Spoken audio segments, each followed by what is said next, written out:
It's my privilege to introduce Dr. Ranjan Ray, who has come to us from Stanford, where he is a clinical instructor in the cardiovascular medicine section and is one of the leaders in the section of advanced heart failure and transplantation.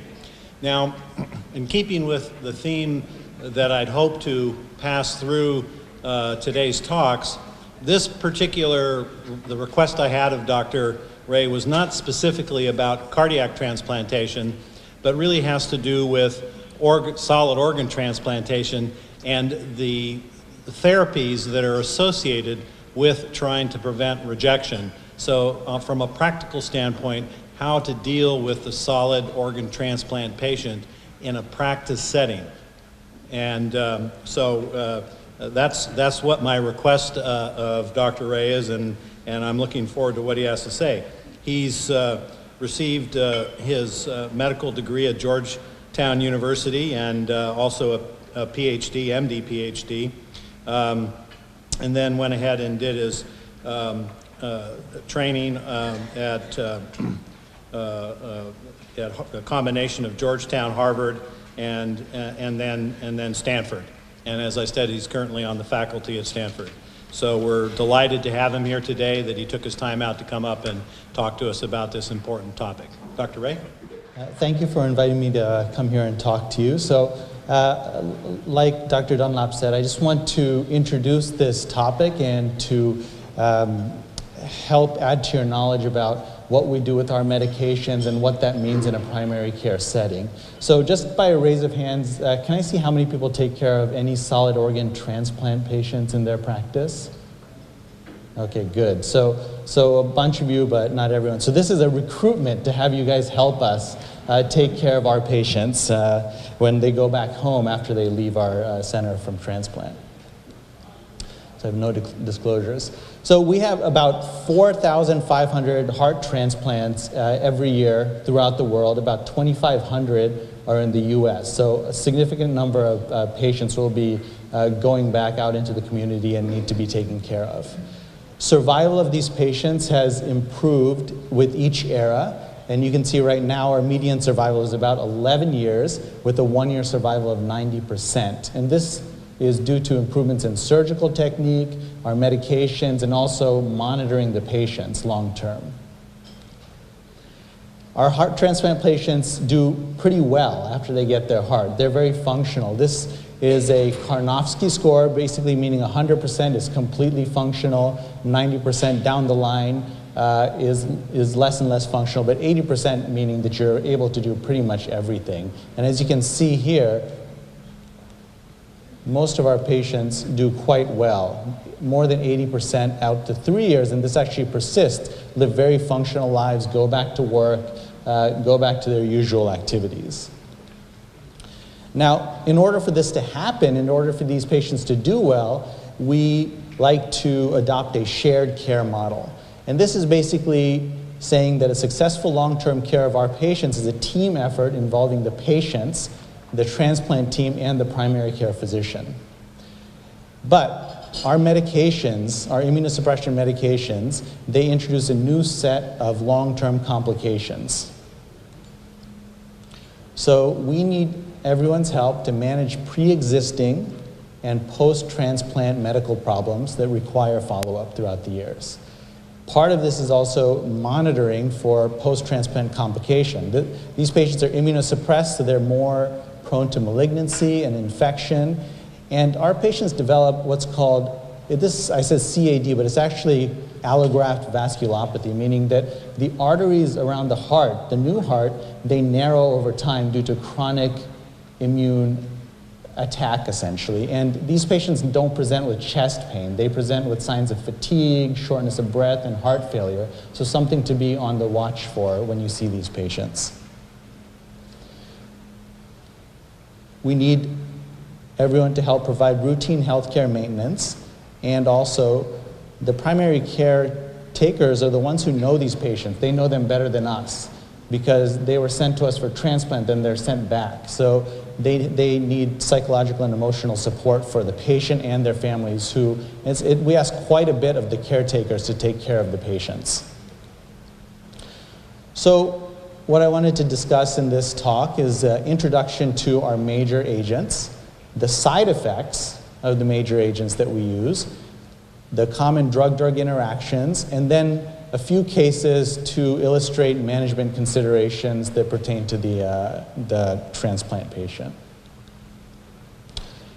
So this slide basically is a cartoon showing the different phases of our immunosuppression regimens after transplant. So this is time 0.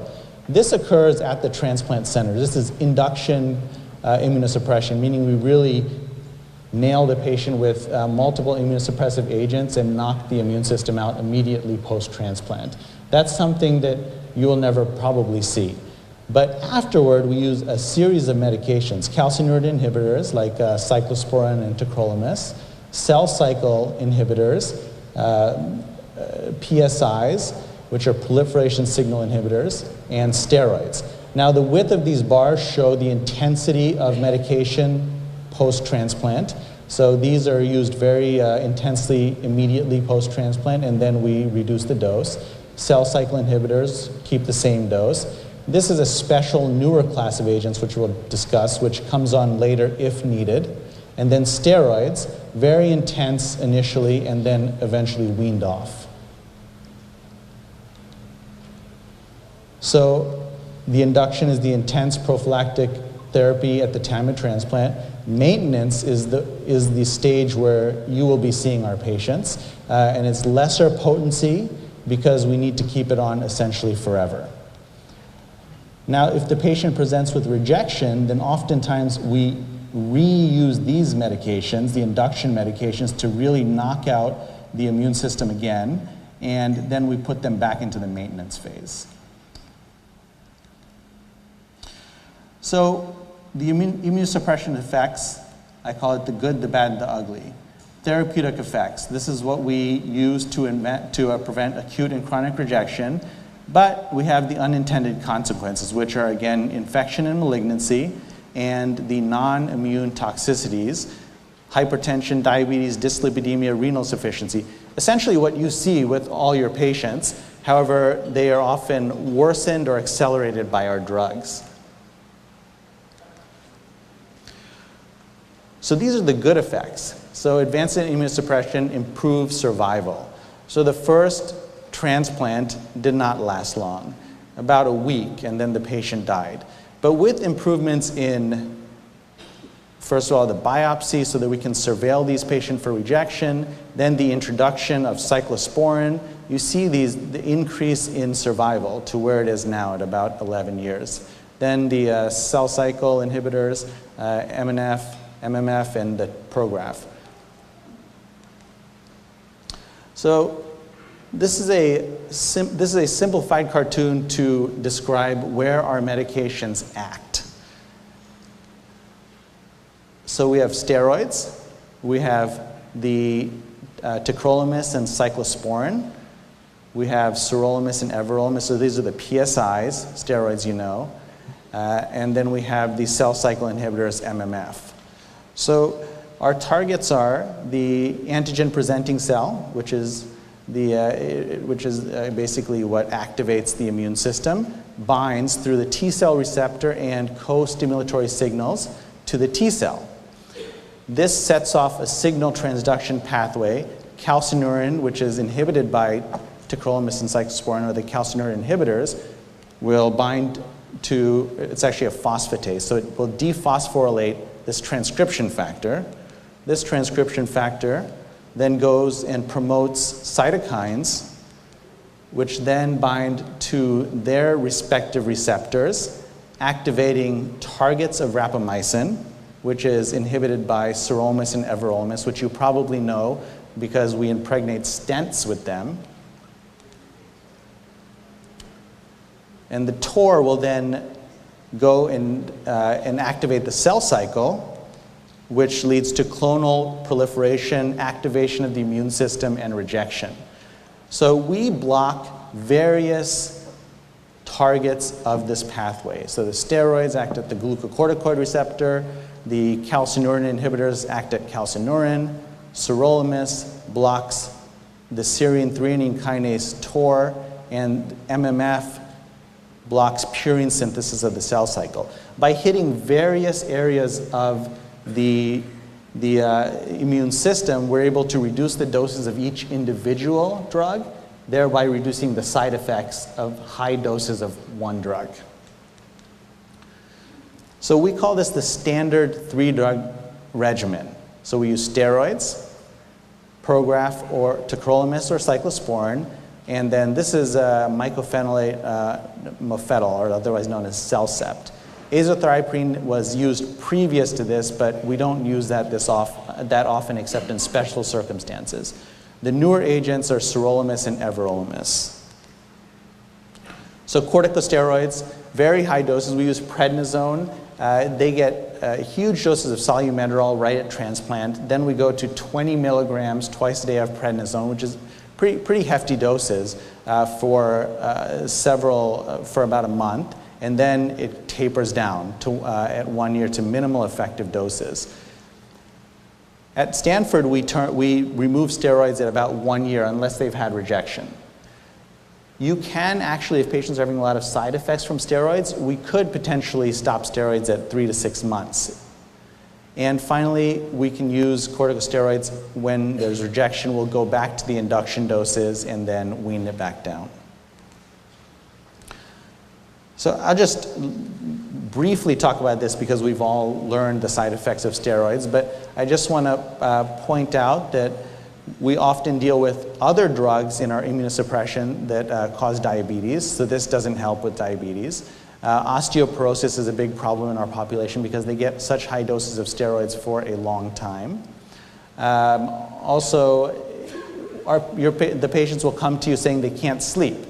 So it's perfectly okay to use trazodone or Ambien or sleep medications to get them through this period of corticosteroid exposure. So now we'll move to calcineurin inhibitors. This is a mainstay of our immunosuppression regimen. The two agents that we use are tacrolimus, which is the more modern agent, and cyclosporin, which was invented back in the 80s. Tacrolimus there's some evidence that it has a better anti-rejection profile, but cyclosporin is still used and is a good drug. The mechanism of action, as I mentioned, it inhibits the calcium-activated calcineurin phosphatase activity. Now, very importantly, calcineurin inhibitors are primarily metabolized by the CYP3A system, which makes it ripe for extensive drug-drug interactions. And this is something that we all have to be very vigilant about because it can cause a rise in the levels of the calcineurin inhibitors, which can cause renal failure and all kind of side effects. So we use high therapeutic doses and we check trough doses. So it's just a standardized method of looking at at levels of the drugs. So just to give you numbers, so immediately post-transplant, we'll look at a trough dose, which is 12 hours after the previous dose is given, and we shoot for a level of 10 to 15 nanograms per milliliter. As they move through through time after transplant, it'll go to 5 to 10 to reduce side effects. And finally, if there's a rejection, we'll augment the dose for some time, and then again, we'll reduce the dose when we think the patient's safe. So side effects of our CNIs, major side effects are hypertension, hyperlipidemia, insulin resistance. These medications are nephrotoxic because they essentially cause a vasoconstriction at the level of the kidneys. A lot of these patients will have tremors, and that's a sign that maybe their levels are too high. If they've suddenly developed tremors out of the blue, they're on a calcineurin inhibitor, and they've been started on a new medication. So one of the things you can do is consider, are their levels of calcineurin inhibitor too high? They also get gingival hyperplasia and hirsutism. Prograf, on the other hand, less hypertension, but these patients get more diabetes. They don't get the side effects of gingival hyperplasia or hirsutism. Moving on to the cell cycle, so this is the ones that will bind in the cell cycle and inhibit purine synthesis. This is mycophenolate mofetil, which is known as CellCept. There's also one of the side effects I'll discuss is that this has a lot of GI intolerance, and this is a mycophenolic acid as an alternative if the patients develop GI intolerance. And then there's azathioprine, which was the mainstay previously but is less commonly used now. And these again work at the level of DNA replication. So azathioprine, the major side effect of azathioprine was bone marrow suppression. And these patients, all their counts would drop and they're very prone to infection. They also can get pancreatitis and hepatitis. With the advent of mycophenolate mofetil, we have less marrow suppression, but you have a lot of GI intolerance, including nausea, vomiting, and diarrhea. And this can be pretty severe. These patients can actually become nutritionally deficient because they just can't tolerate anything in their stomach. And oftentimes this can be resolved by putting them on mycophenolic acid.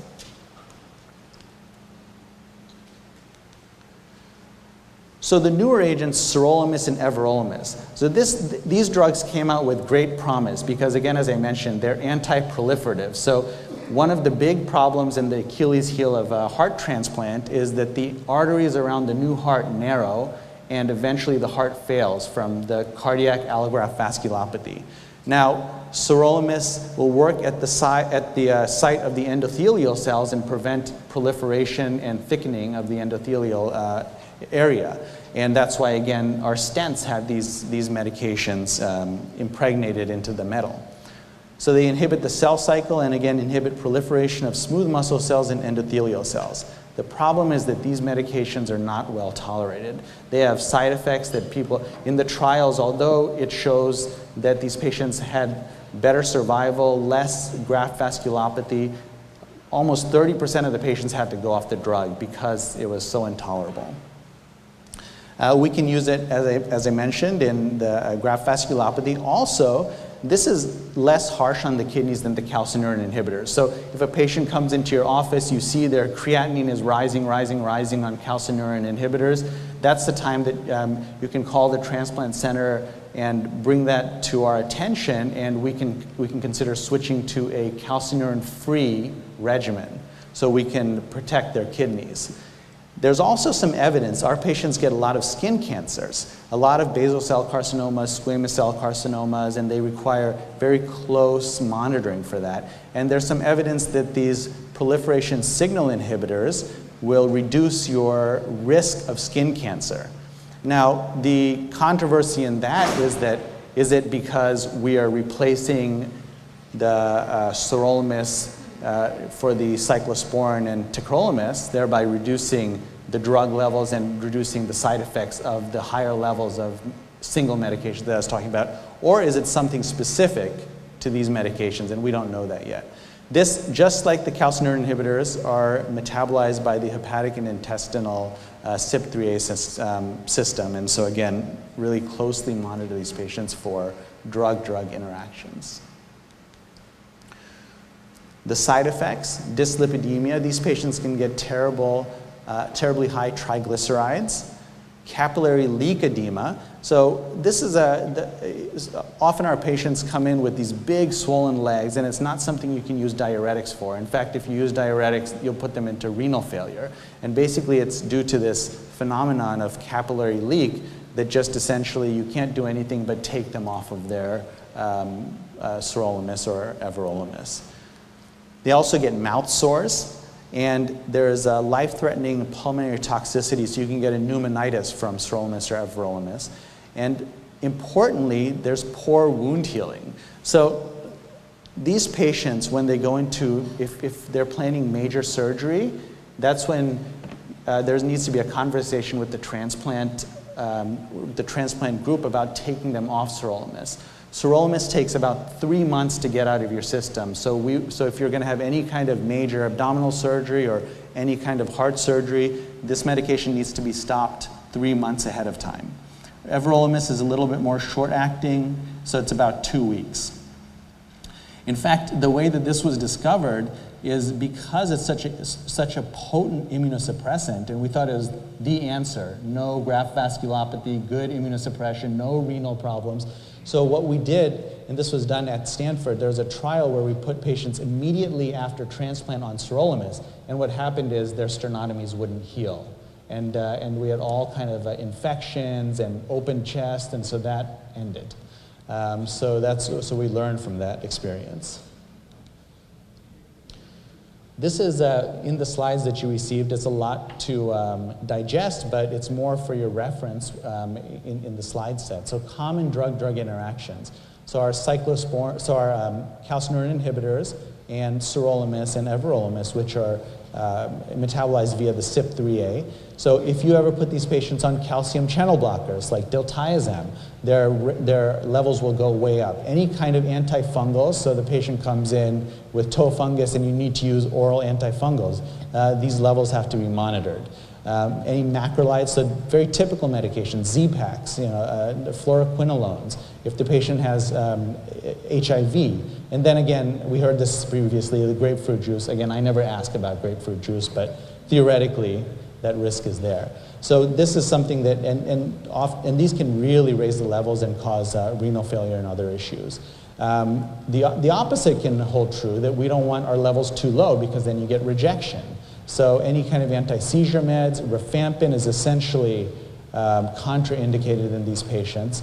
And over-the-counter things you can get as a nutritional supplement, such as St. John's wort, can also drive down the levels. You have to also be careful about medications. So we know that these medications affect the kidneys, so if you add them with other medications, so commonly NSAIDs, this is pretty much contraindicated in our patients. And it's a very difficult thing to monitor because people will take Advil if they have back pain, and we just really stress that this should not be used in our patients. Colchicine is an interesting drug because a lot of our patients are on diuretics even after transplant, so they get gout. Some of our medications cause gout. Colchicine has to be used very carefully in the transplant patient.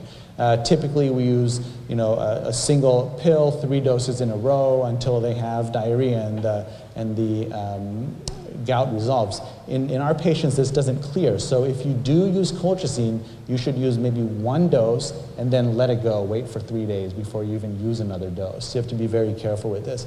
And then Bactrim can also really affect the kidneys. We heard about this already, but drug concentrations can increase with any of the statins, which are also cleared via the same system. So now I'm going to move on to the maintenance and long-term problems that affect our transplant patient and that affect all our patients in general. So I'll just have you concentrate on a couple things. So major issues are graft vasculopathy, which increase over time, and that's the malignancies, which are big. You can see it's a huge problem in our patients. They're really prone to malignancy over time, and renal failure. So at 5 years, 90% of our patients will have hypertension, 50% will have renal dysfunction, almost 90% have hyperlipidemia, diabetes is a huge problem, and then graft vasculopathy increases. So we'll do a couple cases. So a 56-year-old gentleman with heart transplant 2 years ago comes into your office. He's been away from his transplant program. So at about 2 years, we see them every four months or so. So mainly they're taken care of by their primary doctors. Blood pressure 150 over 100. Lipid panel shows LDL of 180, not currently taking any antihypertensive agents or statins. Now, this is probably not going to happen unless we're managing them poorly, but just for the example. His immunosuppression regimen consists of tacrolimus and MMF, so CNI and the cell cycle inhibitor. And you note here that by 2 years they have no more steroids on board. So basically, these patients are treated just like your other patients. They're treated to the JNC guidelines. However, we do have certain medications that we prefer, calcium channel blockers such as diltiazem. And the reason for this is that there's some evidence that diltiazem will decrease graft vasculopathy and also decrease the episodes of rejection over time. But as I mentioned before, if you start them on diltiazem, their immunosuppressant levels need to be monitored carefully. And then ACE inhibitors, or ARBs, are very good medication in our patients, and we have ongoing trials currently that are investigating whether or not these medications also will reduce the rate of graft vasculopathy, or CAD, in the transplant patients. But even though we prefer these agents, if you do use the ACE inhibitor in conjunction with the calcineurin inhibitor, you can get kidney dysfunction. So we typically check labs 2 weeks after initiation, and then if we increase the dosage, then we'll check labs again, and we'll check both the renal function and potassium levels. Calcium channel blockers, again, if they're on CNI, you need to check trough levels of their immunosuppression. We also use amlodipine, beta blockers, but more beta blockers we would use in the case if they're actually, again, going into heart failure because of graft failure. Amlodipine is a relatively safe drug, but you have lower extremity swelling, so you have to just balance the side effect profile. Now, statin use. So this patient had high levels of LDL. Now, this is interesting because typically for statins, we don't necessarily follow the guidelines because we put them all on statins. Because we believe that there's a pleiotropic effect with statins that lead to improved survival, less rejection, and less graft vasculopathy, irrespective of the lipid levels. But if you use CNI and statins, you do have an increased risk of rhabdo, and we see this more in our patients because the level of statins go up in these patients. So you want to initiate at the lowest doses possible, and you monitor their CK levels and their LFTs. And this is just a table showing the doses of medication. So, again, we heard about using simvastatin at 80. So essentially, we never use that in our patients. There's a high risk of myositis. And you see how low these doses are compared to the actual recommended doses in the normal population.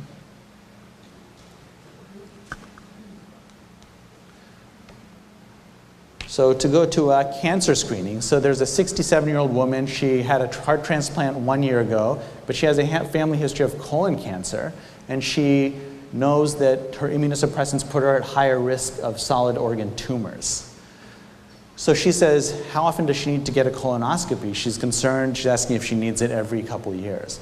So if you look here, this chart shows the rate of malignancies in our patients. So again, it grows over time, 1, 5, and 10 years.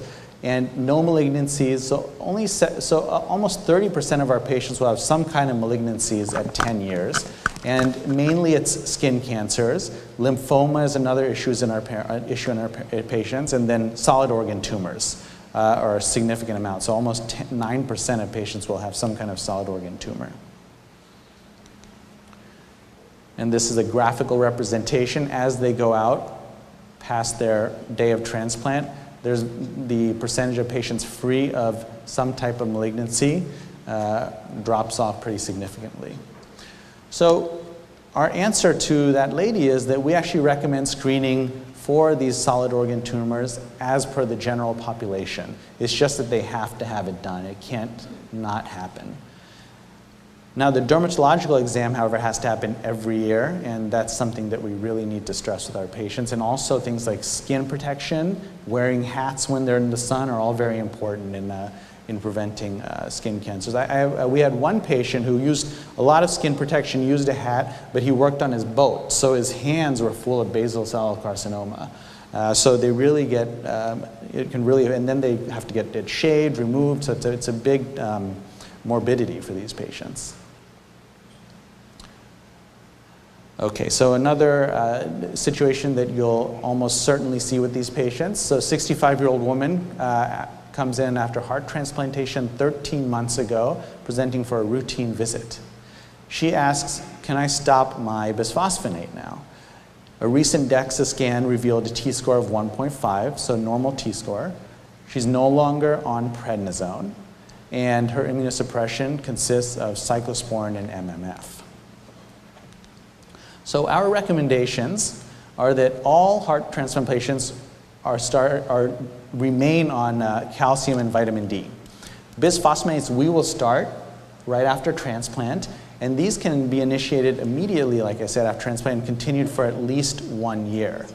Now, if there's any evidence of osteoporosis, then we would just continue on beyond that. However, if they have a normal T-score or have no fractures or any other signs of osteoporosis, then bisphosphonates can be stopped after 1 year. If they remain on any amount of prednisone, then we would continue until they're off of prednisone. So the final case, a 26-year-old woman, status post-heart transplant 3 years ago.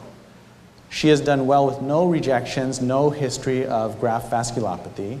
Her immunosuppression regimen includes tacrolimus and MMF. And she's a young woman, she's living a good life again, so she wants to know, can she become pregnant?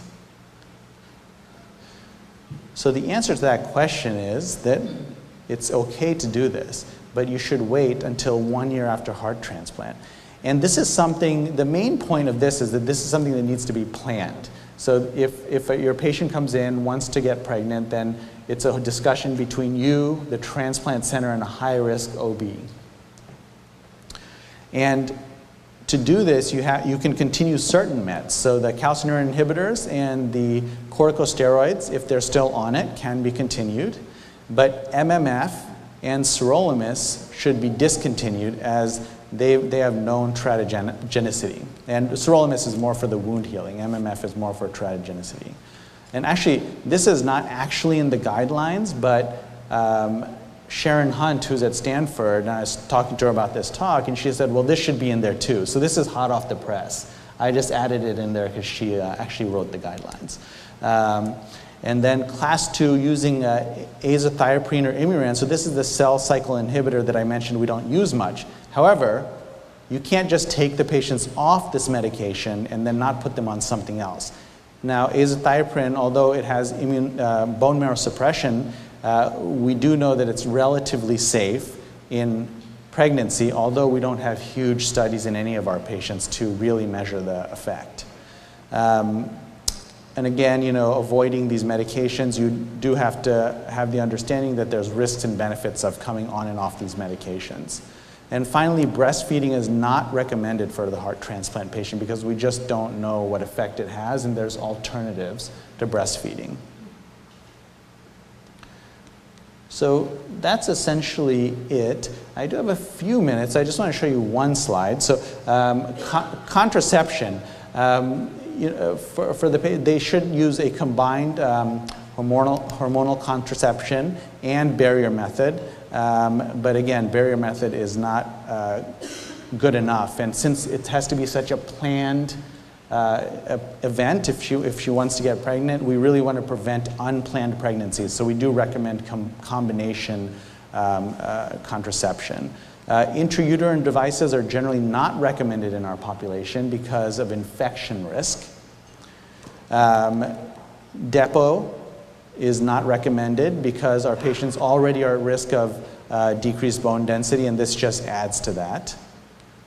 And finally, hormone contraception, we have to understand that it has even more of a significant effect in our patient because it has known significant hypertension, CAD, estrogen-sensitive cancers, etc. So that's it, and I'll entertain any questions. Thank you.